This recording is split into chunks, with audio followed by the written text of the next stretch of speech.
कधीच नाही चुकणार तुमचे फेवरेट टीव्ही शोज झी5 सोबत, तेही एकदम फ्री. माय प्रीत बेबी, तुला मी खूप सगळ्यांपेक्षा जास्त मिस केलं माहितीये.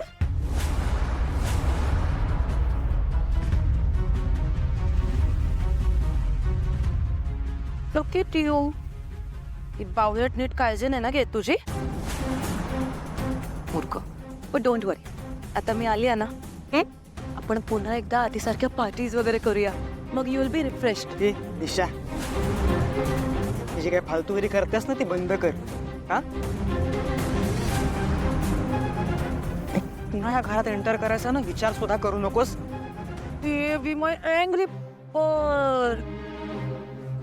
गालावर काय झालंय? हा,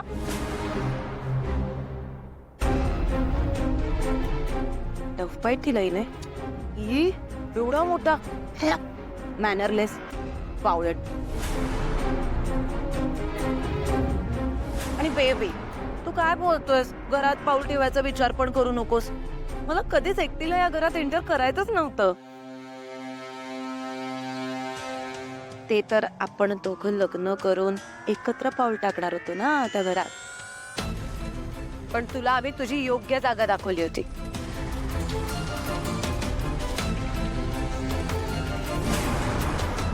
बोल्या My short so mom, I missed you.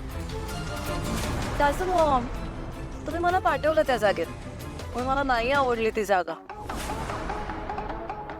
मग मी ना तिथून अशी सुट्टी वाजवत बाहेर निघून आले. कशी?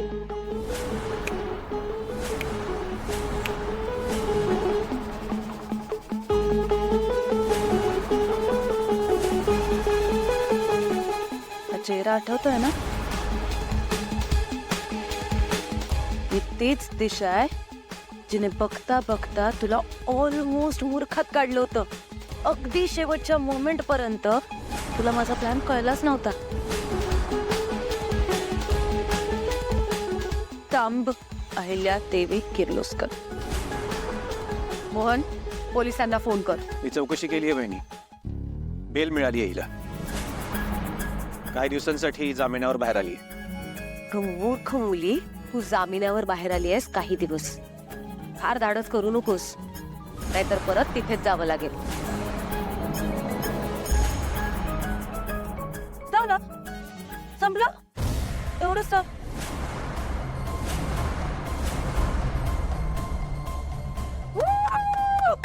मज्जा आली, मला मज्जा आली. छोटासाच घेतला पण एक नंबर डायलॉग घेतला. याला म्हणतात अहिल्या देवी किर्लोस्कर. बाय द वे, तुम्ही पूर्ण व्यवस्था केली होती माझी त्या जेलमध्ये कायमची राहायची.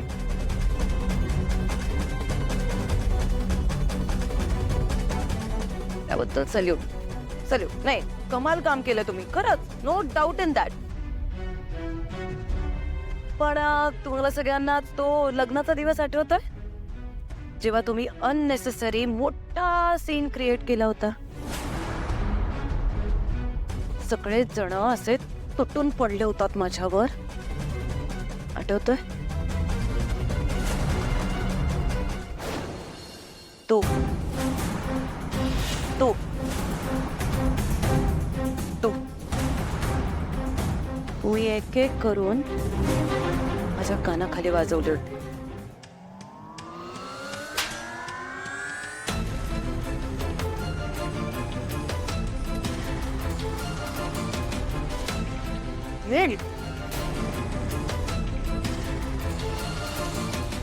मी माफी मागत होते, हात जोडून रिक्वेस्ट करत होते की प्लीज प्लीज असं नका करू.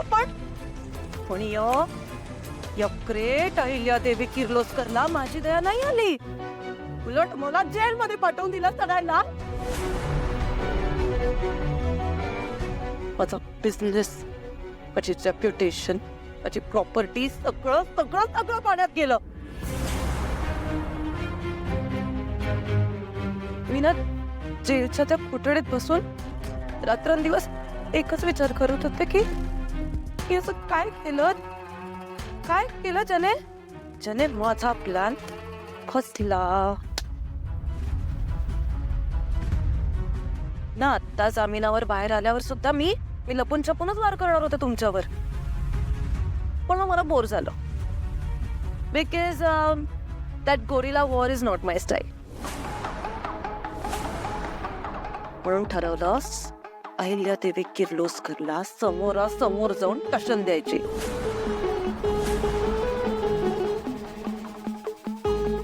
So here I am. Isha, तुझ्यासारख्या माणसांची स्वप्नच राहतात, ती खरी होत नाहीत अगं.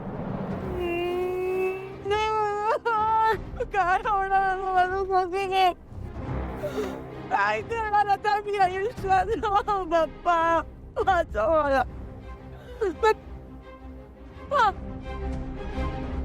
तुमच्या पावलट लाडक्या मुलामुळे झालं सगळं.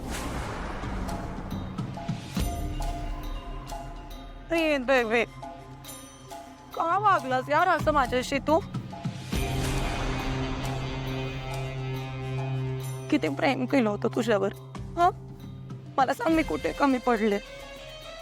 का असं केलंस तू माझ्यासोबत? लग्न ठरलं होतं आपलं, तरी पण मला धोका दिला. कामानिमित्त त्या गावाला जातोय सांगून ही असली गाणी येऊन आलास का सोबत? आणि ती नाही घाण तुझ्या डोक्यात भरली आहे. आणि हे प्रेम वगैरे शब्द आहे ना, तू बोलूच नको. तुझ्या तोंडून सोबतच नाहीत ते. लायकी नाहीये तुझी प्रेम हा शब्द बोलायची सुद्धा. तू एक कोठारडी, नीच आणि घाणेरडी मुलगी आहेस. कोण असं रोड बोलूस माझ्यासोबत प्लीज? हे बघ, मी इथे तुझ्यासाठी आली आहे ना. हा, तू एक काम कर, तू या नॉनसेन्स प्रियाला डिवोर्स देऊन टाक. मग आपण परत एकदा लग्न करूया आणि छान छान एकत्र जाऊया. मला चालेल सेकंड हँड नवरा, मी करेन ऍडजस्ट. बेबी काय असे लुक्स काय देतोस तुम्हाला? माझा कुत्तू आहेस की नाही तू? तुला आठवतंय लग्नाच्या आधी तू कसं शेपूट असलो हुलवत हुलवत हुलवत माझ्या मागे मागे फिरायचास? मग आता ही गावाकडची चुरू चुरू बोलणारी प्रिया तुझ्या आयुष्यात आली आहे म्हणून तू लगेच गुरगुरायला लागलास माझ्यावर. तू माझा पुत्र आहेस, तू माझ्या मागे शेपूट हलवत फिरत राहतो. मार दिशा.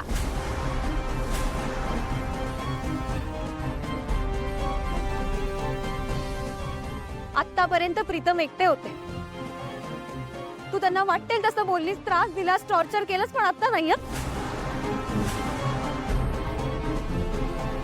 आता प्रीतम एकटे नाहीये, त्यांच्या सोबत त्यांची बायको उभी, प्रिया प्रीतम किर्लोस्कर. तुला जर असं वाटत असेल ना की मी गावाकडून आले म्हणून मी गप्प बसेन, तुझे हे सगळे अत्याचार सहन करेन, तर असं नाहीये. तू मला अजून ओळखत नाहीस, त्यामुळे माझ्यापासूनच जरा सांभाळूनच राहा. झी5 ॲप डाउनलोड करा आणि पहा सर्व एपिसोड्स एकदम फ्री.